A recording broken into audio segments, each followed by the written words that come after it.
Hey, welcome back to Mrs. B Reads. We are working on Wonder, and this is part 6, page 205. We're back to August's voice, and this part starts with a quote from Shakespeare. So stop right there if you don't know who Shakespeare was. If you don't know what Hamlet is, go and look it up. This quote says, "What a piece of work is a man, how noble in reason, how infinite in faculty, in form and moving, how express and admirable. In action, how like an angel. In apprehension, how like a god. The beauty of the world." Go and look that up if you don't know Hamlet or Shakespeare. It's important stuff. Remember, authors put everything in their books for a reason. All right, North Pole. The Spud lamp was a big hit at the science fair. Jack and I got an A for it. It was the first A Jack got in any class all year long, so he was psyched. All the science fair projects were set up on tables in the gym. It was the same setup as the Egyptian Museum back in December, except this time there were volcanoes and molecule dioramas on the tables instead of pyramids and pharaohs.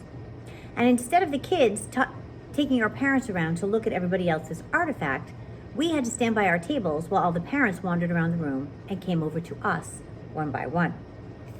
Here's the math on that one.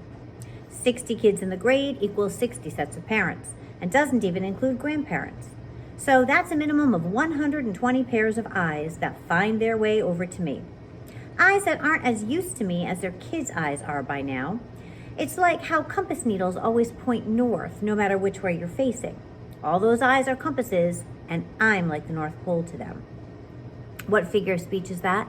There's actually 2 figures of speech in there. All those eyes are compasses is a metaphor where you call one thing something else directly.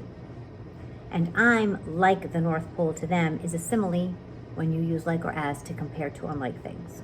Okay? That's why I still don't like school events that include parents. I don't hate them as much as I did at the beginning of the school year, like the Thanksgiving Sharing Festival. That was the worst one, I think. That was the first time I had to face the parents all at once. The Egyptian Museum came after that, but that one was okay because I got to dress up as a mummy and nobody noticed me. Then came the winter concert, which I totally hated because I had to sing in the chorus. Not only can I not sing at all, but I felt like I was on display. The New Year art show wasn't quite as bad, but it was still annoying. They put up our artwork in the hallways all over the school and had the parents come and check it out. It was like starting school all over again, having unsuspecting adults pass me on the stairway. Anyway, it's not that I care that people react to me. Like I've said a gazillion times, I'm used to that by now.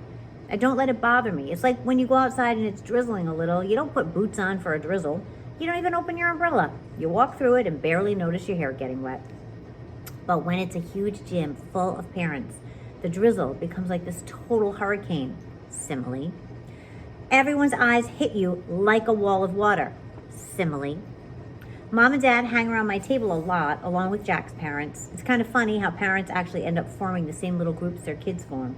Like my parents, Jack's and Summer's mom all like and get along with each other.